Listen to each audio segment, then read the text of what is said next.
Hello friends, welcome to Som tutorial. ये जो lecture मैं रिकॉर्ड कर रहा हूँ ये स्पेशली 10th क्लास के लिए है। ठीक है, जैसे आप जानते हो कि एमपी बोर्ड और सीबीएसई बोर्ड दोनों के लिए सेम बुक है।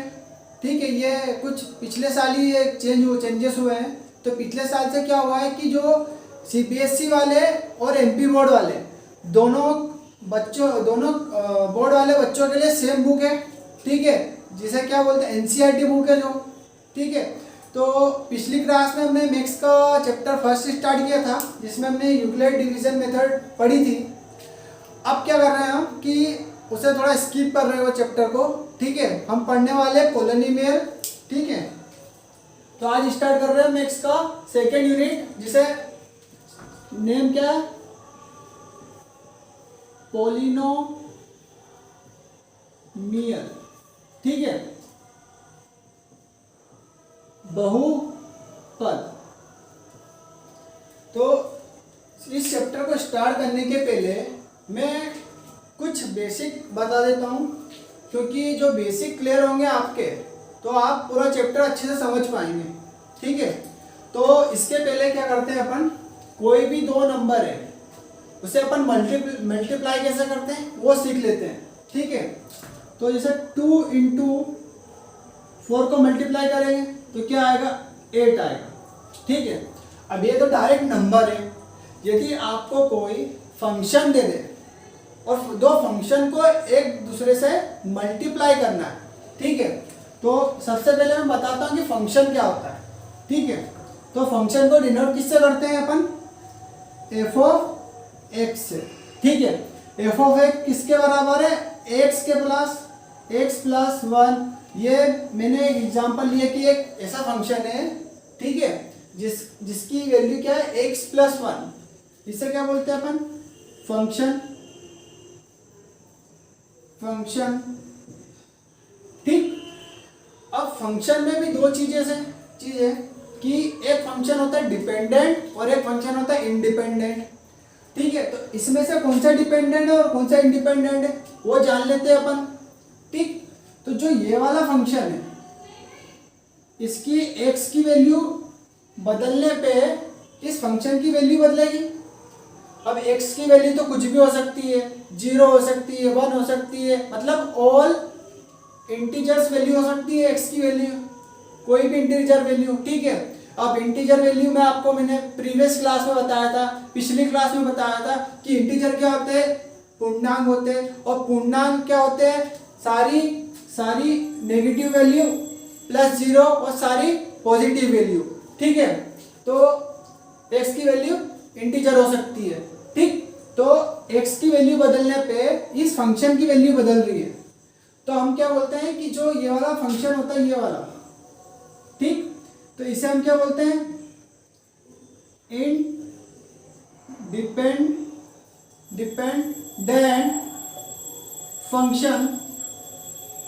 Independent function. मतलब ये इस पे निर्भर नहीं करता है। और जो ये वाला फंक्शन है ये किस पे निर्भर कर रहा है, ये एक्स की वैल्यू पे निर्भर कर रहा है, एक्स के मान पे निर्भर कर रहा है। ठीक है, तो एक्स के मान पे निर्भर कर रहा है, तो इसे क्या बोलेंगे अपन, डिपेंडेंट फंक्शन। ठीक है, डिपेंडेंट फंक्शन क्या मतलब x की वैल्यू पे ये पूरा डिपेंड कर रहा है, इसीलिए इसे क्या बोलेंगे, डिपेंडेंट फंक्शन। तो डिपेंडेंट फंक्शन बहुत ही, मतलब ये चीज पता होगी तो अपन जब क्वेश्चन सोल्व करेंगे तो बहुत इजी और जल्दी से जल्दी आप क्वेश्चन सोल्व कर पाओगे। ठीक है,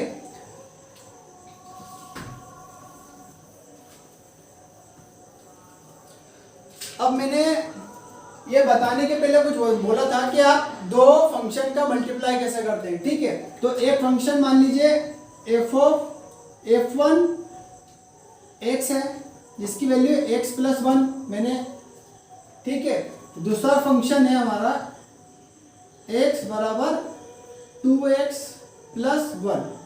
ठीक है, ये दो फंक्शन है। अब दोनों का अपन मल्टीप्लाई करेंगे, मतलब गुणा करेंगे। तो दोनों का गुणा कैसे करेंगे, f1 x का मल्टीप्लाई किया अपन ने f2 x मतलब f1 की वैल्यू का मल्टीप्लाई करेंगे f2 की वैल्यू से। तो f1 की वैल्यू क्या है x प्लस वन, f2 की वैल्यू क्या है 2x प्लस वन। अब इन दोनों का मल्टीप्लाई करेंगे। वो कैसे करेंगे आप ध्यान से देखना, बोर्ड से नजर मत हटाना, यदि आप चुप गए तो आप सीख नहीं पाओगे।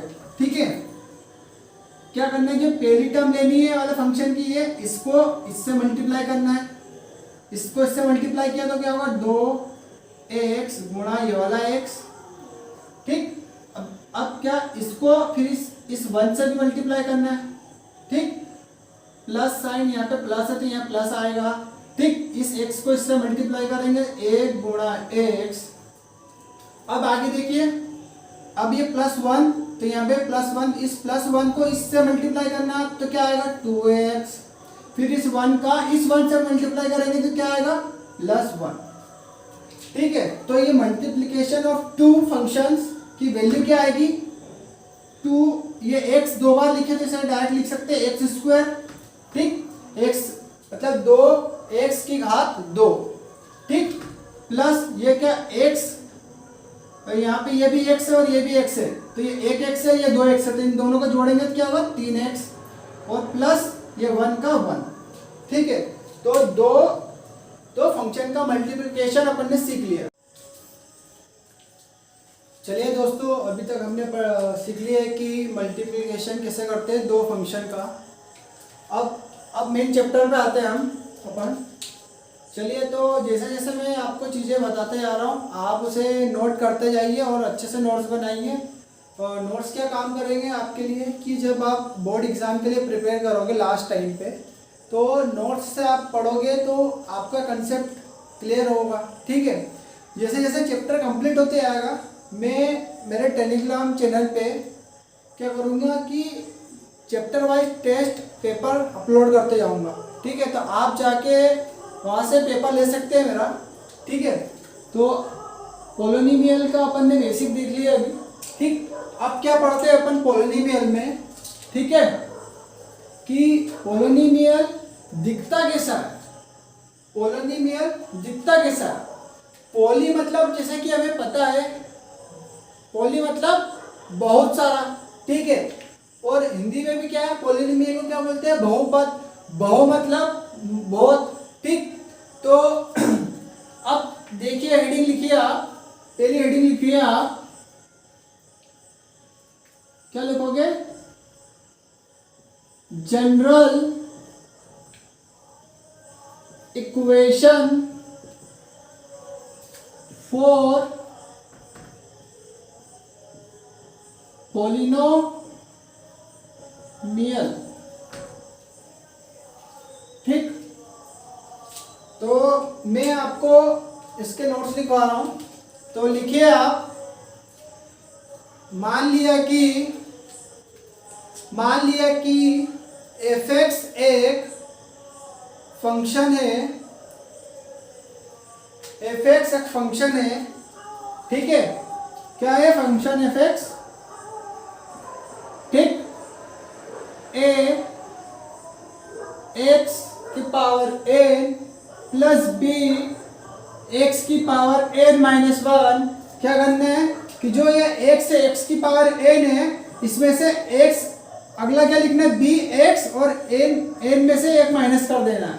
ठीक, प्लस अगला आएगा टर्म c x, अब इसमें से n माइनस वन में से एक माइनस करेंगे तो क्या होगा n minus two plus d x की पावर n माइनस थ्री। ऐसे चलता रहेगा फंक्शन और लास्ट में एक टर्म बचेगा कांस्टेंट टर्म। ठीक है, कांस्टेंट टर्म को लिख देते हैं अपन कांस्टेंट। कांस्टेंट मतलब जिसकी वैल्यू चेंज नहीं होगी कभी। ठीक है, तो ये जो लिखा हुआ फंक्शन पूरा ये क्या है जनरल इक्वेशन फॉर पोलिनोमियल। ठीक, तो इसे हिंदी में भी हेडिंग, हिंदी मीडियम वाले बच्चे हेडिंग डाल दे कि बहुपद की व्यापक रूप क्या है ये है। ठीक है,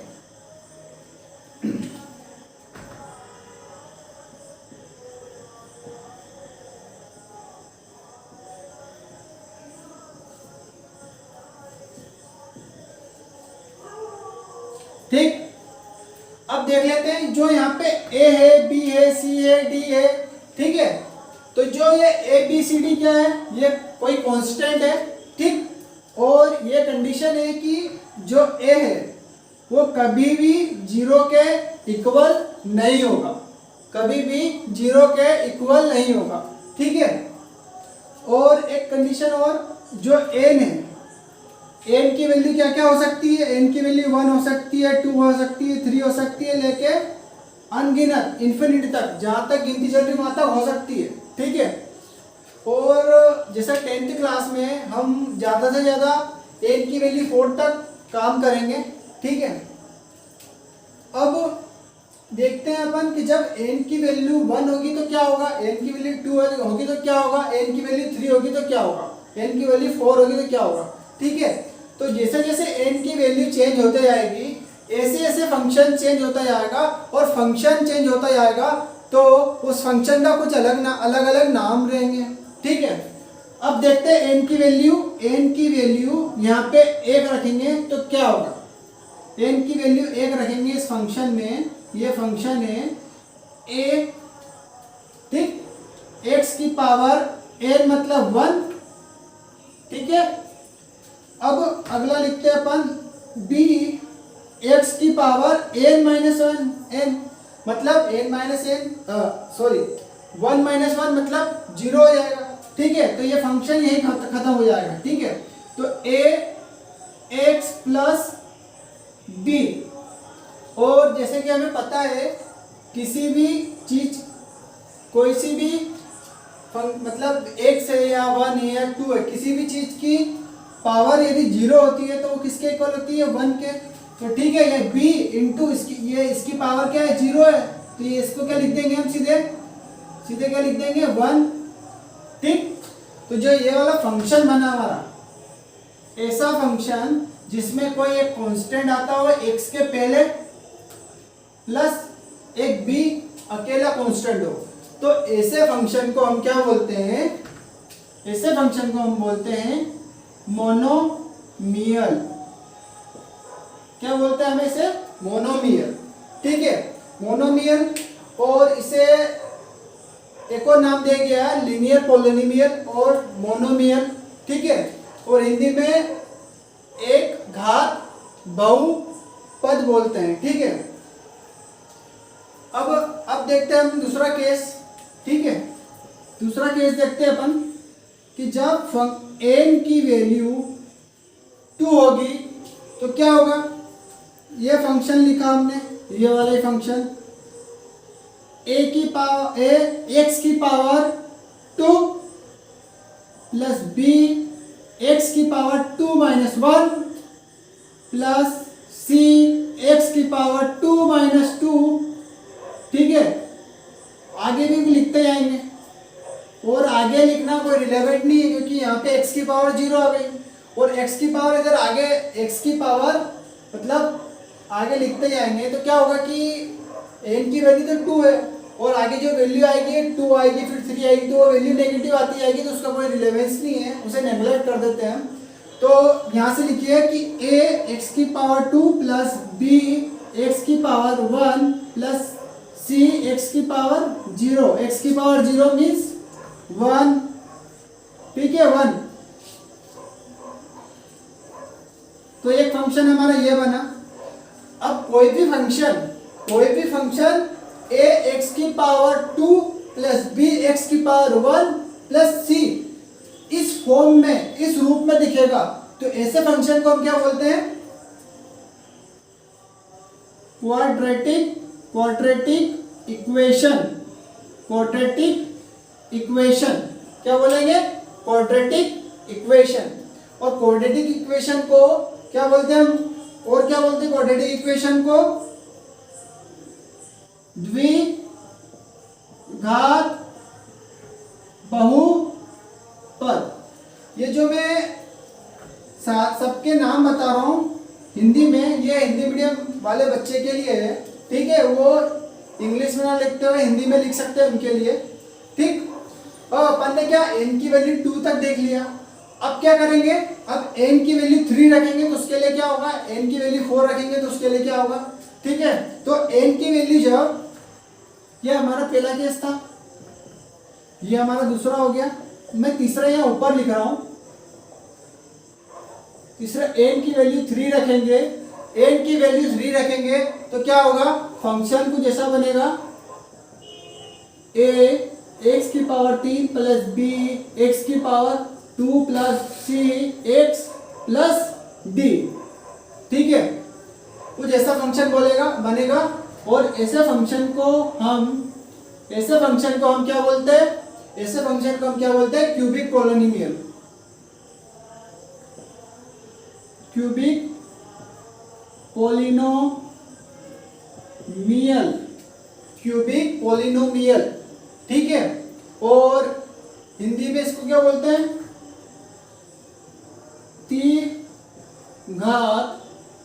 द्विघात बहुपद, द्विघात बहुपद, ठीक है। अब ये पढ़ने का मेरा बताने का ये मतलब क्या था कि बच्चों को पता तो होता है कि मोनोमियल क्या होता है, क्वाड्रेटिक इक्वेशन क्या होती है, क्यूबिक पोलिनोमियल क्या होती है, लेकिन उन्हें ये नहीं पता रहता है कि ये कहाँ से आता है, तो उसका प्रूफ है ये सब, ठीक है। अब देखेंगे अपन कि कोई भी पोलिनोमियल है उसकी डिग्री क्या होती है, और उसकी डिग्री से हम कैसे पता लगाएंगे कि उसके कितने शून्य के, मतलब उसके कितने जीरो है, ठीक है। तो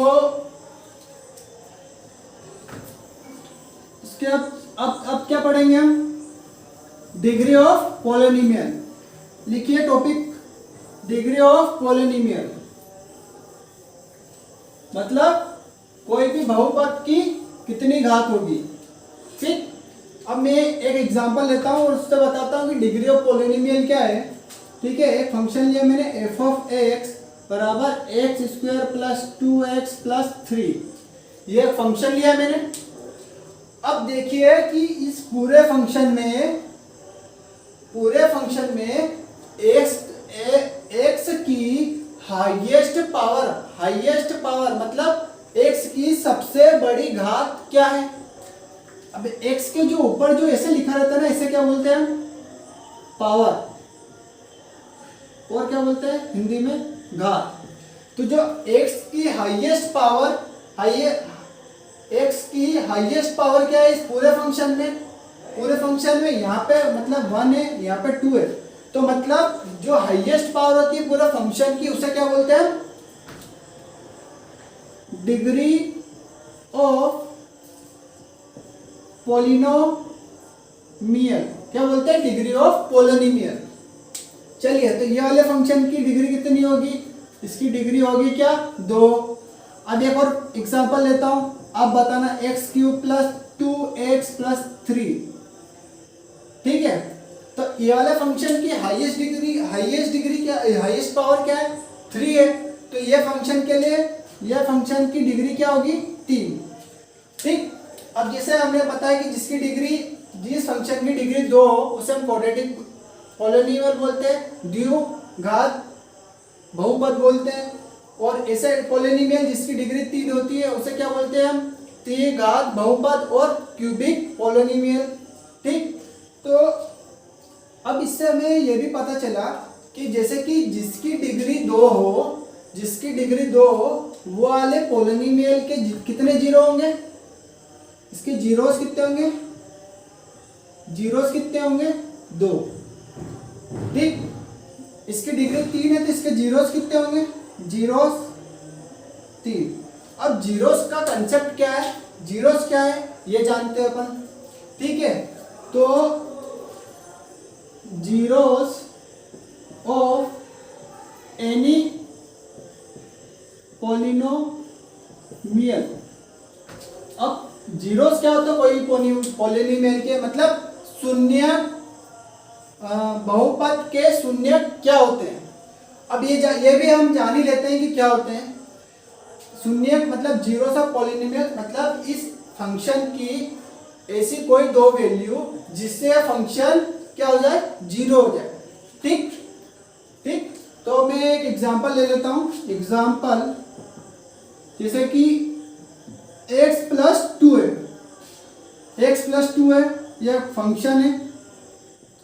अब x की ऐसी कोई वैल्यू बताओ, x की कोई ऐसी कोई वैल्यू बताओ जो इसे जीरो कर रही हो।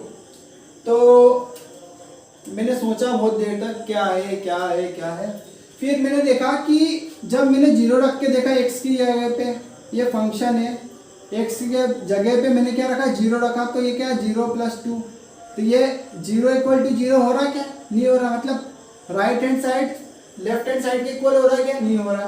ठीक, अब मैं क्या करके देख रहा हूँ कि मैं x की जगह पे एक रख के देखा, मैंने एक रख के देखा तो क्या आएगा, एक प्लस x की जगह पे एक रखा, ये दो, ये कितना, तीन हुआ, तो ये जीरो के इक्वल नहीं है।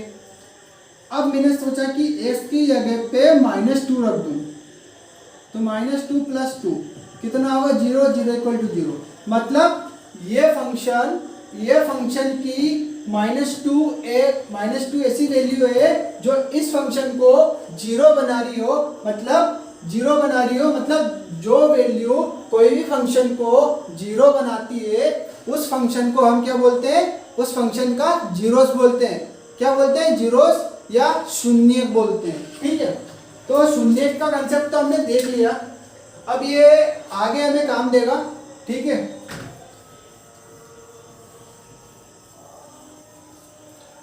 अब जैसे कि 9th क्लास में हमने पढ़ा था कि कोई भी क्वाड्रेटिक पॉलिनोमियल है तो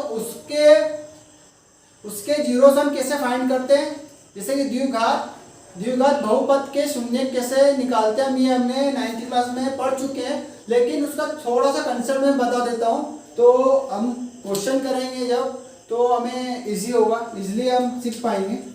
ठीक है, जैसे कि एक्स स्क्वायर है प्लस 2x है प्लस 1, ये कोई एक फंक्शन दे दिया हमें, क्वाड्रेटिक पॉलिनोमियल दे दिया, तो इसके शून्य निकालिए, तो कैसे निकालेंगे, तो सबसे पहली मेथड कि इसे स्टैंडर्ड इक्वेशन, जो जनरल इक्वेशन हमने पढ़ी थी क्वाड्रेटिक पॉलिनोमियल के लिए, तो वो क्या है, a x square plus b x plus c। ठीक है, तो यहाँ पे a की वैल्यू क्या है, इस वाले फंक्शन में 1 है, b की वैल्यू क्या है इस फंक्शन में 2 है, और c की वैल्यू क्या है यहाँ पे 1 है।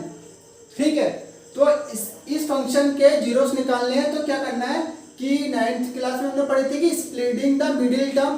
ठीक, तो मतलब मिडिल टर्म मतलब बीच वाली टर्म को क्या करना है, हमें तोड़ना है, तो वो कैसे तोड़ेंगे वो देखिए, ध्यान से देखना, क्या करना है कि जो a है और c को दोनों को मल्टीप्लाई कर दीजिए, तो a की वैल्यू क्या है 1 है और c की वैल्यू भी क्या है 1 है, तो ये कितना आएगा 1 आएगा। ठीक है, इसे आप साइड में रखिए 2 मिनट। अब जो बीच वाली टर्म है, ये वाली बीच वाली टर्म क्या है हमारी 2x है, 2x को कुछ ऐसा तोड़ो कि वो किसके, जब दोनों को इसको ऐसा तोड़ो, जैसे मैंने तोड़ दिया इसे x 1x और 1x, 2x को कुछ ऐसा तोड़ना है कि दोनों को जोड़े या घटाएं, तो ये 2x आना चाहिए।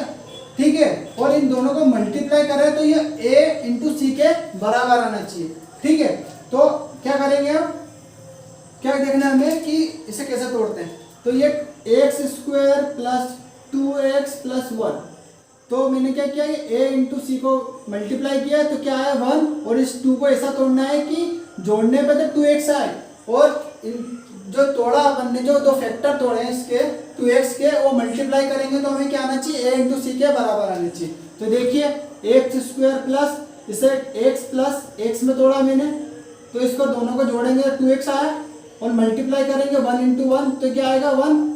ठीक है, अब क्या लिए कि इसमें से एक्स स्क्वायर, ये x दोनों में x है तो x कॉमन ले लिया मैंने, बचेगा क्या x प्लस 1, और इधर क्या बचेगा प्लस 1 और x प्लस 1। अब यहाँ पे भी x प्लस 1 है और यहाँ पे भी x प्लस 1 है, तो ये कॉमन ले लिया मैंने, बचेगा क्या x प्लस 1। अब क्या करना है कि इन दोनों को जीरो के इक्वल कर देना, तो x प्लस 1 एक बार जीरो लीजिए, ये भी x प्लस 1 ही है, इसे भी एक बार जीरो लीजिए, तो x की वैल्यू क्या आ गई -1, और दूसरी भी x की वैल्यू क्या आ गई -1। ठीक, तो मतलब -1 ऐसी वैल्यू है जो इस पॉलिनोमियल को जीरो करेगी और ये इसके शून्य के और शून्य मतलब इसके जीरो से। ठीक है, अब मेन चैप्टर पे आते हैं अपन। मेन चैप्टर का पहला टॉपिक है हमारा रिलेशनशिप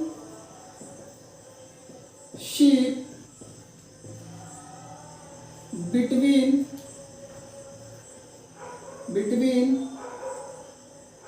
zeros of the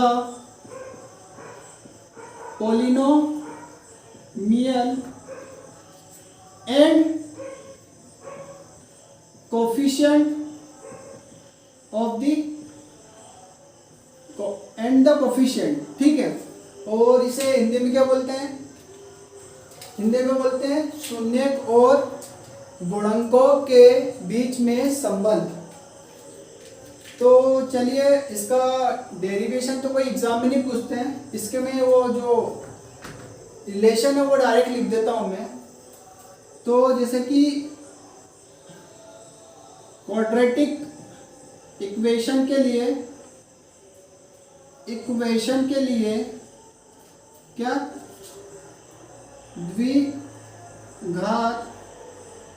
द्विघात बहुपद के लिए मैं लिख देता हूँ क्या है, इसके लिए क्या है अल्फा प्लस अल्फा क्या है, क्वाड्रेटिक इक्वेशन क्या है पहले तो ये बताइए आप। ax² plus bx plus c। ठीक, ये इक्वेशन है। इस इक्वेशन के मान लीजिए कि दो शून्य के, जैसे इसकी डिग्री 2 है, जिसके दो शून्य हो गए, तो पहला मान लिया मैंने एक अल्फा है और दूसरा क्या है बीटा है। पहला क्या है अल्फा है, दूसरा क्या है बीटा है। ठीक, अब अल्फा और बीटा मतलब दोनों शून्य मतलब दोनों जीरोस के बीच में क्या रिलेशन है। ठीक है, वो देखेंगे अपन दोनों जीरोस के बीच में क्या रिलेशन है और इसके कोफिशिएंट के बीच में क्या रिलेशन। तो पहला रिलेशन आया हमारा जब दोनों जीरोस को हम सम करेंगे तो किसके इक्वल होगा -b/a। मतलब ये जो b का जो कोफिशिएंट है ना a, ये जो x का कोफिशिएंट है ना b वो है ये, और जो x² का जो कोफिशिएंट है ना a, ये चीज है। ठीक, दूसरा है हमारा अल्फा इंटू बीटा, मतलब दोनों जीरोस को मल्टीप्लाई करेंगे हम तो क्या आएगा हमारा c/a।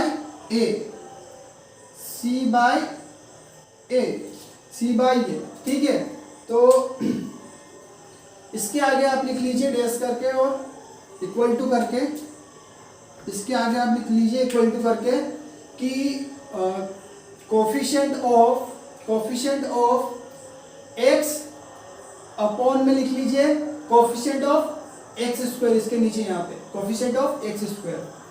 ठीक, और इसके लिए लिख लीजिए this is a constant term, यहाँ पे कांस्टेंट टर्म अपॉन में क्या लिखोगे कोफिशिएंट ऑफ x²। a क्या है x² का कोफिशिएंट है। ठीक, तो ये क्वाड्रेटिक इक्वेशन का रिलेशन है। अब देखते हैं अपन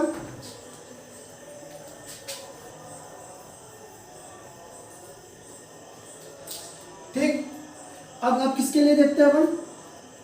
चलिए इस पर कुछ क्वेश्चन कर लेते हैं तो आपको अच्छे से समझ आ जाएगा।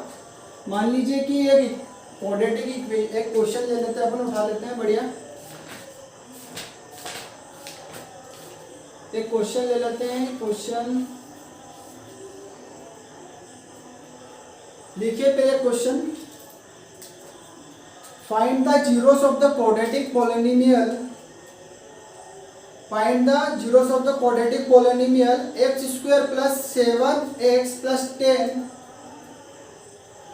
and verify the relation between the zeros and the coefficient। तो क्या क्वेश्चन है x² plus 7x plus 10, इसके जीरोस फाइंड करने हैं, इसके शून्यक निकालने हैं और क्या करना है जो शून्यक और गुणांकों के बीच में संबंध है उसे क्या करना है हमें सिद्ध करना है, मतलब वो सही है कि नहीं वो चेक करना है हमें। तो सबसे पहले स्टेप क्या है, पहला बोला कि हमारे जीरोस फाइंड करने हैं, तो जीरोस फाइंड कैसे करेंगे, अभी बताया मैंने, एक्स स्क्वायर प्लस, इसे कैसा ऐसा तोड़ेंगे कि इसे मल्टीप्लाई करेंगे तोड़ने पे तो हमें 10 आना चाहिए, ठीक, और उसको जोड़ेंगे तो हमें क्या आ जाना चाहिए, हमारा 7x आ जानी चाहिए। तो मैं इसको तोड़ देता हूँ, ठीक है। एक तरीका बताता हूँ और तोड़ने का मैं, जैसे ये 10 है ना, 10 को हमें पता है कि इसका जो कोफिशिएंट, इसको और इस 10 को क्या करना है, मल्टीप्लाई करना है। हमें सिखा था कि जो a इंटू सी कितना है, यहाँ पे a की वैल्यू 1 है और c की वैल्यू क्या है, 10 है, तो कितना आ जाएगा, 10। अब इस 10 का अपन को क्या करना है, एलसीएम निकाल लेते हैं, 2 और 5। अब जो ये वाली वैल्यू है ना, ये वैल्यू इसको ये बीच वाली टर्म को ऐसे ही तोड़ना है, किसे तोड़ना है, 2x प्लस 5x प्लस 10। देखो इन दोनों को मल्टीप्लाई किया तो 10 आया, दोनों को जोड़ा 7 आया, ठीक है। तो ये तरीका अच्छे से सीख लीजिए। अब क्या करेंगे, यहाँ पे भी x है और यहाँ पे भी x है, तो x कॉमन ले लेते हैं, तो बचेगा x प्लस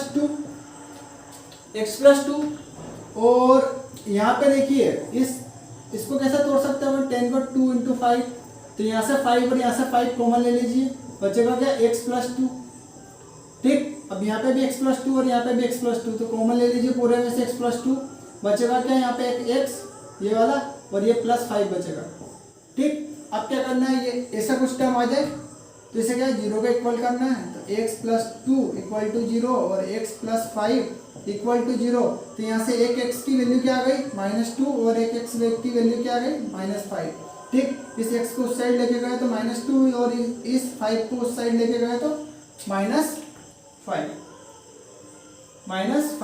तो ये इसके जीरोस आ गए, इस इक्वेशन के ये 2 जीरोस आ गए।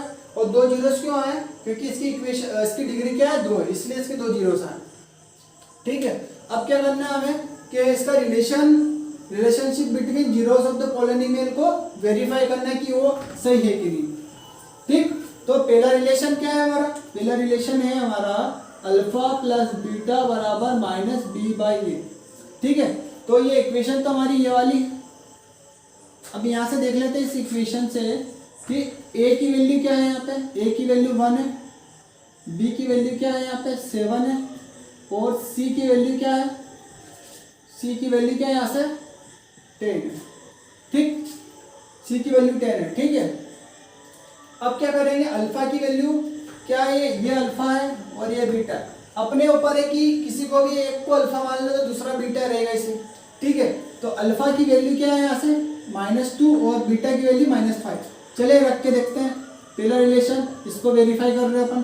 तो अल्फा की वैल्यू -2 है प्लस बीटा की वैल्यू -5 है, इक्वल टू क्या, -b/a। तो b की वैल्यू क्या है, 7, ठीक है, और a की वैल्यू क्या 1 है। ये कितना होगा, इसको जोड़ेंगे, ये -2 और ये -5, -7 और ये कितना, -7, मतलब LHS इसके इक्वल आ गया RHS का, मतलब कि जो sum of the zeros is equal to coefficient of the polynomial, ठीक है। ये एक रिलेशन हमारा वेरीफाई हो गया। दूसरा रिलेशन क्या पढ़ा अपन ने, दूसरा रिलेशन हमने पढ़ा है कि जीरोस का प्रोडक्ट क्या होगा, c/a।